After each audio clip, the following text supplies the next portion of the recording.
Hi, thanks for joining me today. Today we're talking to Dani Sheriff of HA Society. Dani has been a strong ambassador of Grassland Nutrition products for a few years now, and she uses the products with herself and with her clients. Dani specializes in helping women regain their natural menstruation cycles and then also focus in on fertility, should that be the client's goal. It's a fascinating conversation, and she has a really interesting kind of backstory. It was really insightful speaking to her today, as although we work with her on an ongoing basis, there's only so much that we can glean from somebody's background. But here we deep dive into how she set up HA Society, how she helps other clients in the thousands, and her 3 month hit rate in helping people that have perhaps gone for decades of not menstruating at all and bringing their bodies back into harmony. So I hope you enjoyed this session as I certainly did. And yeah, get in touch through the show notes. There's lots of links at the bottom for how you can get in touch with Dani or find out more. Thanks so much. But I'd love to know, and I've always been quite fascinated in the HA Society and your work. Can you tell me a little bit about your personal journey and how you came to set up the HA Society and the team that sits within that framework, please? Yeah, so I am from Australia too, and I lost my period back when I lived there, and I was an Olympic weightlifter, and so I was training a lot, Wow. training a lot down in Sydney, and I had a business as well, a brick and mortar business that I owned in Sydney, and was just draining myself from all directions, basically. And so when that happens and you're just like exercising all the time, stressed all the time, and actively under eating, so you are not really fueling for that kind of lifestyle, Yeah. your period it has a high chance of just leaving, right? And so fertility is low on the totem pole of survival, and the body just shuts it down. So this is something that I normalized a lot because like, oh, I'm an athlete and it's actually just really convenient, all of these things. And I didn't realize it had other really, really negative long-term effects. And it's Yeah. extremely important to resolve it. No one talks about that. That is just Mhm. like not something that's on anyone's radar that many people just even know is important. So years go by, I moved to the States, kind of build a life here. I go to the OBGYN. He asks me about my menstrual cycle. I'm like, I don't have one. And he's just like, well, that's a bit of a problem. We worry about that. And then he just prescribed me a medication. And I didn't use it, but that was my very first moment of like, oh, I'm this person who sees herself as healthy and high achieving and fit. And now you're pointing out a problem. Oh, okay, I'm going to fix that. So it was a very fast turnaround for me to realize it was the second, like all someone needed to do was mention it, you know? So that was what that, and then that kind of kickstarted a whole journey into trying to figure out what was going on, what was wrong. Um, Mhm. Fast forward, I get through the problem, and it requires me to stop doing a lot of the things that I love. It requires me to eat more, it requires me to rest, and it requires me to even gain weight. And all of those were really uncomfortable things that I had to figure out myself through like a lot of research and puzzle piecing together. When I got to the other side and I had my cycle back and I realized what needed to happen, I was like, well, that was a lot harder than it needed to be. And I'm Mhm. seeing a completely underserved market here. There's just no one is talking about this. So I started just a support group for women all over the world to just like try and find each other, Mhm. and talk about these issues because it is very common, but it's not happening to like every girl in your friend group. It's common, but it is hard to just find someone that willing to talk about something like that. Yeah. So Yeah. I started it there and it really snowballed from there and became a full-fledged business. And I went to school and learned all the things about the hormones and the stuff and applied my experience and my learning. And now we coach women and have like a one-on-one practice dedicated to people with this problem. And here we are.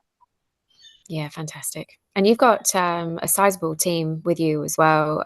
Having snooped around your website and your kind of online profile and YouTube, and it seems really kind of cohesive, really caring, loving, Yeah, and thank you. yeah, seems a very welcoming, nurturing uh, society. Yeah, thank you. Yeah, there's only three of us.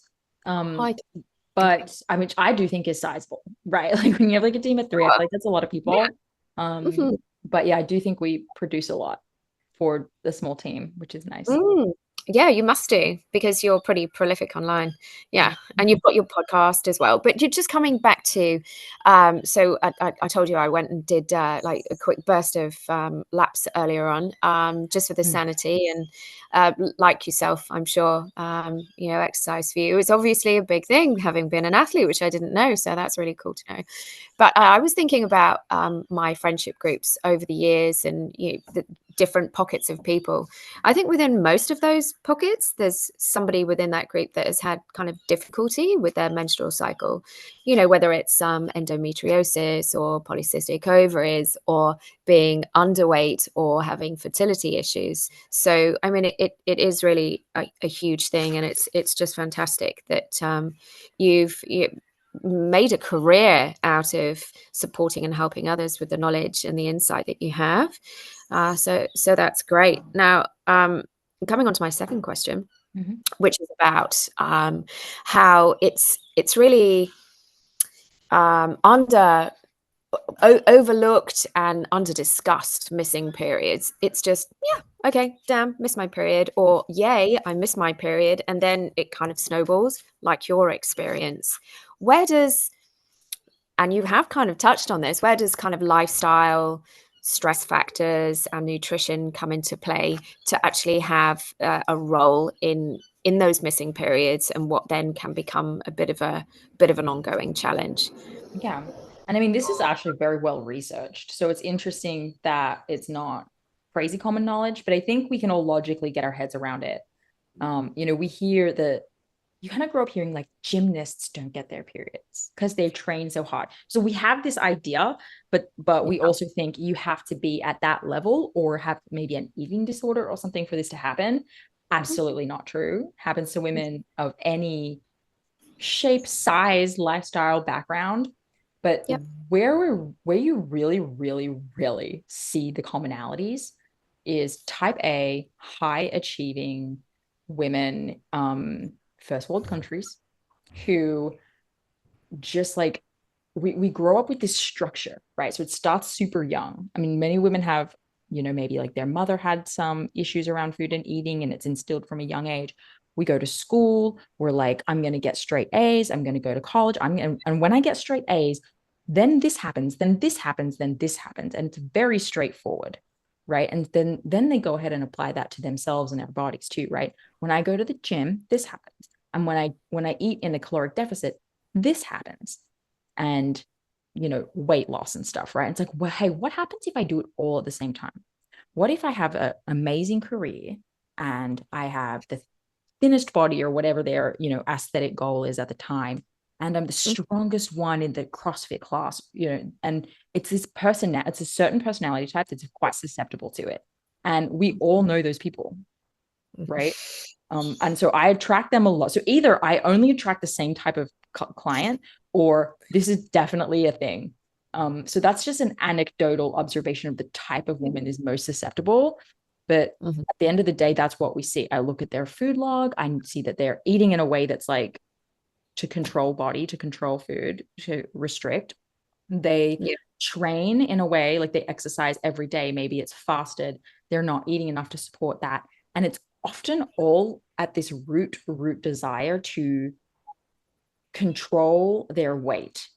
That's the real thing. Like I tried for years to see it as more complicated than that. Right. Where like, no, there must be other people also getting HA in other ways. Not really. No. It's so actually fascinating that Mm. when it comes from the choice to restrict food and do a lot of exercise and ask a lot from your body, without a lot in return, that is how you get HA 98% of the time. So really, really fascinating. We have to totally rebuild our relationship with food and body and exercise in order to make the hypothalamus actually see restriction is not real. Like you are your own slave driver. And that's kind of it. So it's calories in, calories out.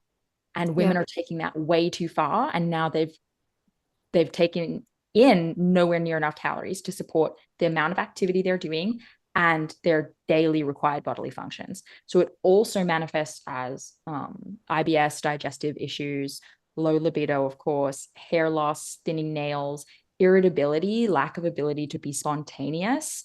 Mhm. And yeah, control issues actually get worse, and OCD type tendencies can get worse. That's a long-winded way of answering the question, but that's the truth.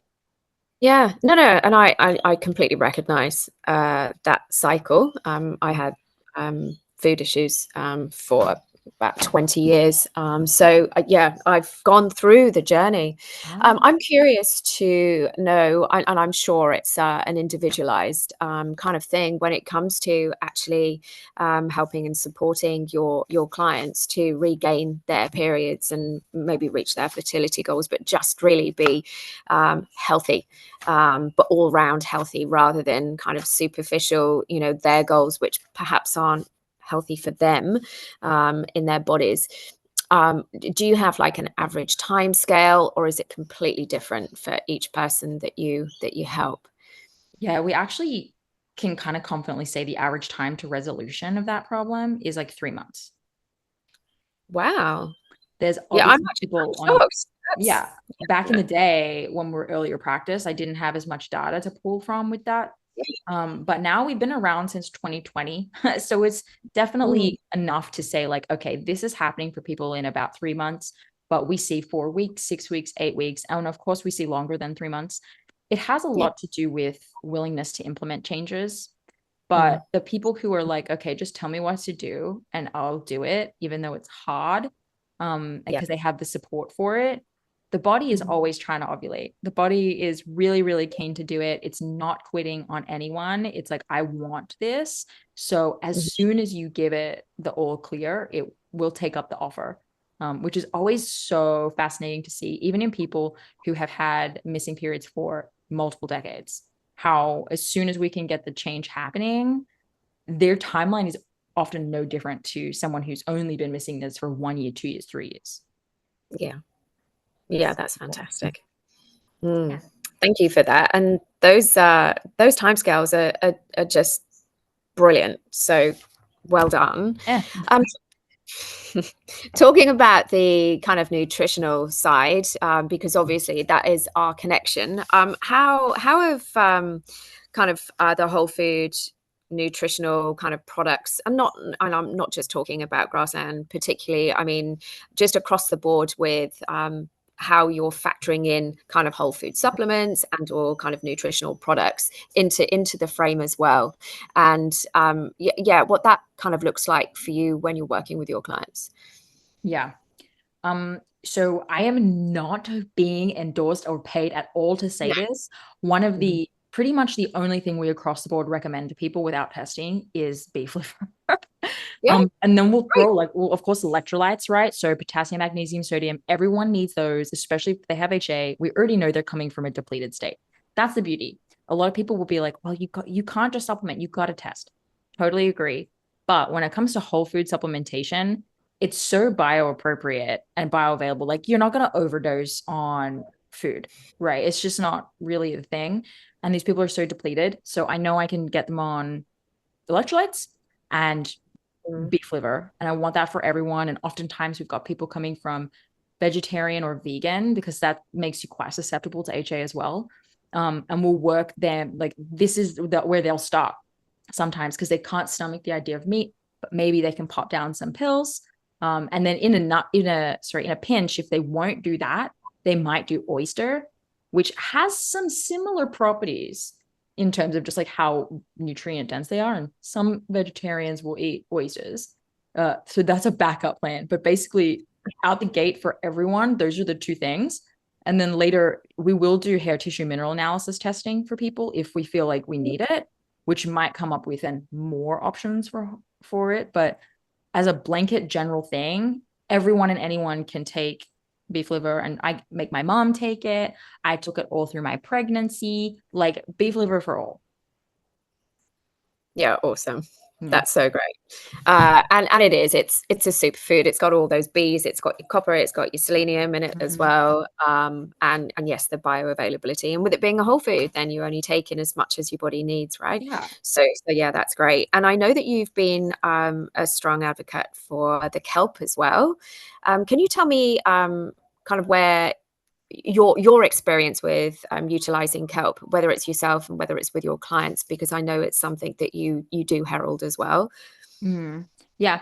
So just, over the years in my training, just learning more about the thyroid and how we've kind of in an iodine epidemic, like we need it and we're not getting it. And for some reason, it's hard to get in a lot of food, which is weird, but we need it.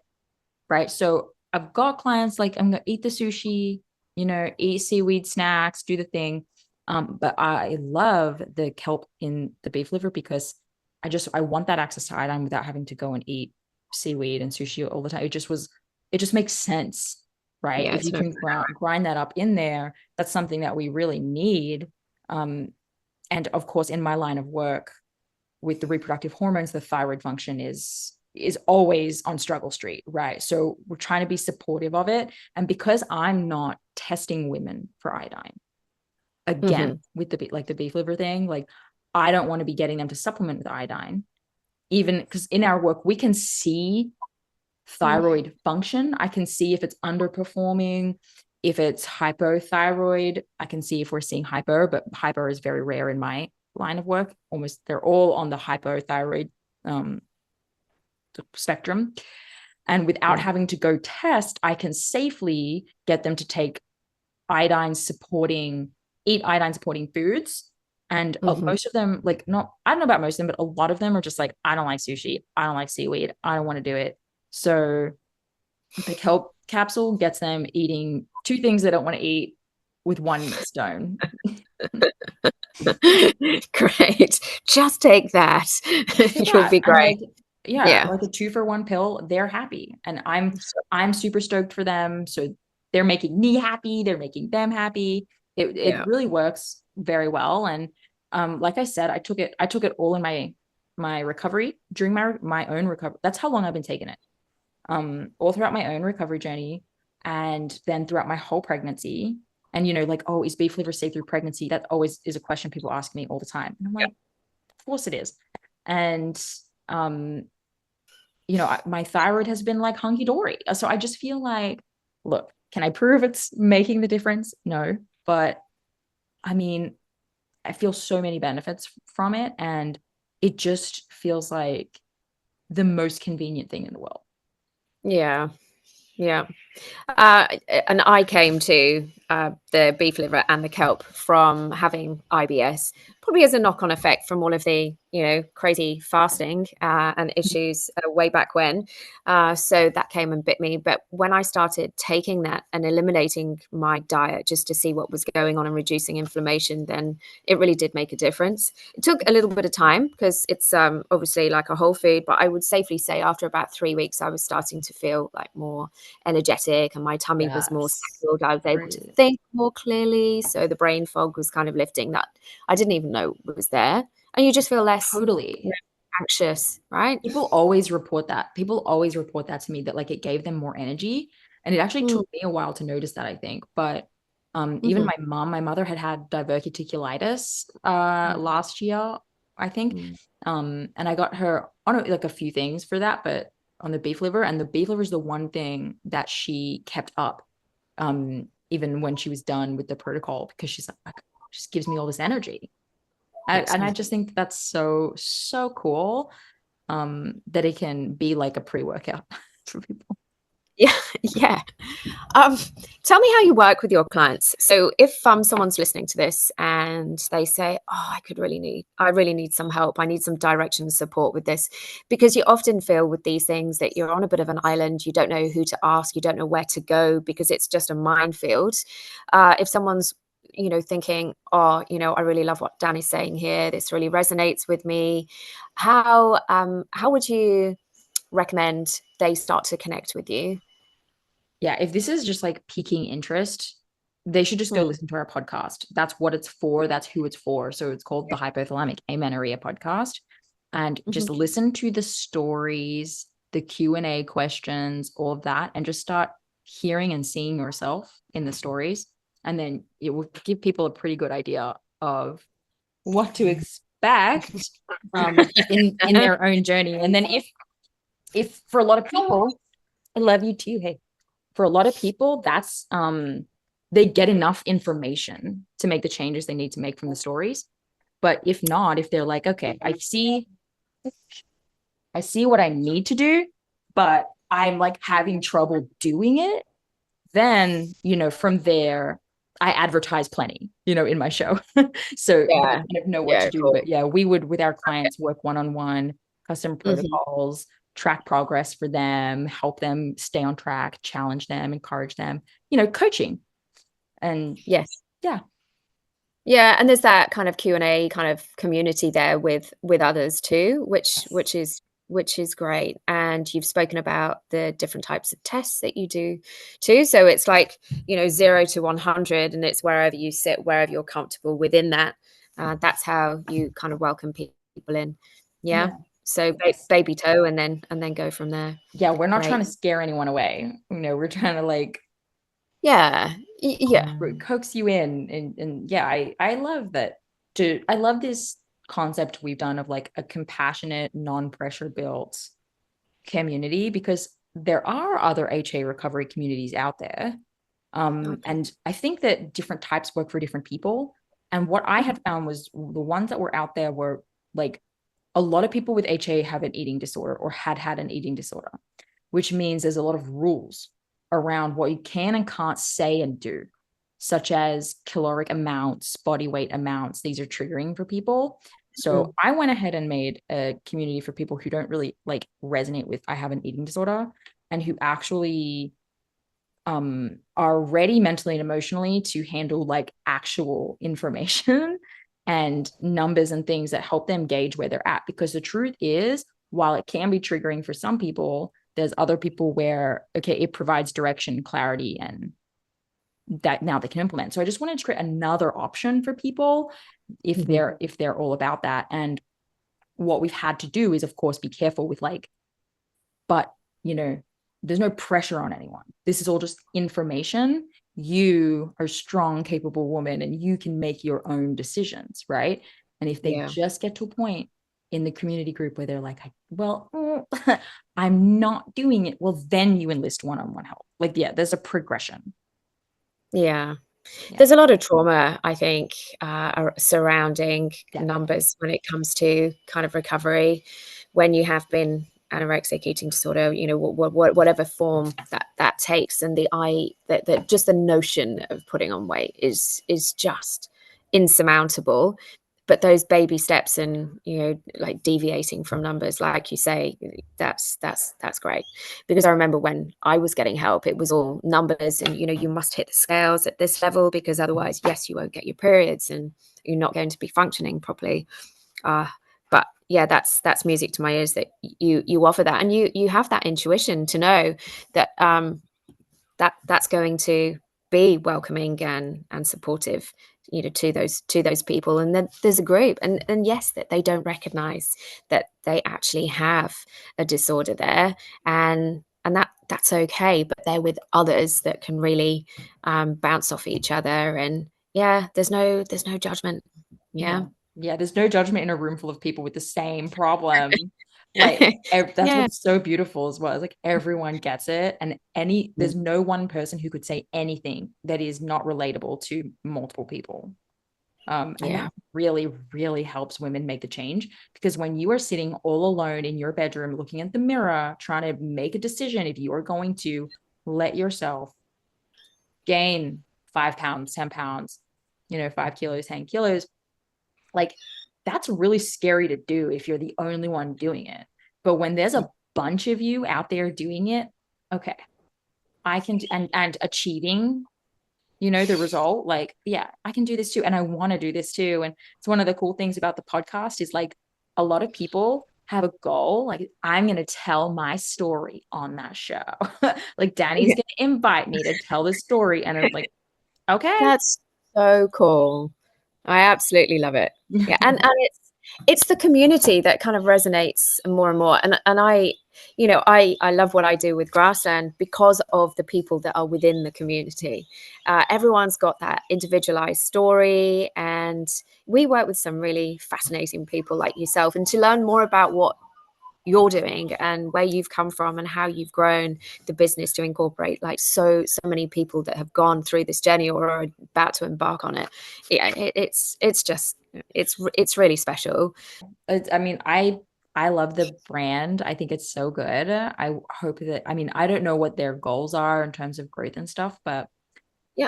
I hope that they just like blow up. I feel like there's so many different markets that it can be individually marketed to, that I see it Yes. all the time. Like, okay, yes, I have my clients, but then also I play a lot of like sport, and I'm always trying to get the other people on the team, like when they're feeling tired, I just take beef liver before I go to training. So like, I used to take it at night. I was like, no, I think maybe it's like too much energy. I'm going to take it in the morning, and now I'm going to take it right before I go to the gym. And now they are doing it and they're like, yeah, this is great.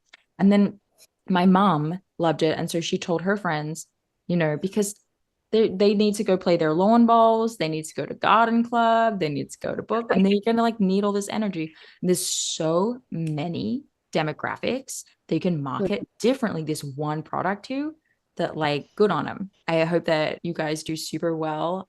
I love the brand. I think it's awesome. Yeah, and I think when you take something yourself and you know that it works, then you really believe in what you do, and then there's a Mm. natural passion there. And we do work in different demographics, Yeah. and I guess because I have to like spin all of those plates, like I'll deep dive into one area, and then I'll think, oh, It's hard to be the one person figuring them all out. Yeah. yeah, I certainly haven't reached saturation point by a long stretch, but yes, we have some CrossFitters, some weightlifters in Yeah, there cool. as well, and then yeah, kind of older generation, and your carnivores as well. But yeah, I mean it's broad. And it should be broad, and that's great. And you're right about vegetarians too, just going, or we have some on the fence that will go, okay, look, if I have to take beef liver, I have to. We have a nutritionist affiliate as well who lost her periods for 2 years, and she ran out of beef liver, and she was on to me going, oh, any chance you could send some, like fast delivery, ASAP. because I think that is my missing link. And it was just great to hear that story. Oh, it's great to be that familiar and open with others in the community, where they can just say, this is a deal breaker, or whatever. So Yeah. yeah, thank you for making those observations. You're a natural marketer, aren't you? Yeah. If I could do beef liver, I would make beef liver. You know what I mean? So I Yeah. think that's great. Thank you guys for being around. We appreciate you, and we hope to continue to push what you guys do. And enjoy the rest of your evening. I'm so sorry that I've taken Yeah. up a bit of your time, but No, I'm you're very good. grateful. That's Yeah. the job. No So give worries. her a little Talk squeeze. soon. Thank Thanks. you. Bye. See you. Thanks for joining us today. We hope you've enjoyed the podcast with Dani Sheriff of HA Society, talking about menstrual cycles, how to regain them and regain your vitality through holistic methods. Be sure to check out her wider offering through the links provided in the show notes, and subscribe if you haven't already, as we intend to have many of these conversations with the fascinating people that sit within the Grassland nutrition community. Thank you. Have a great day.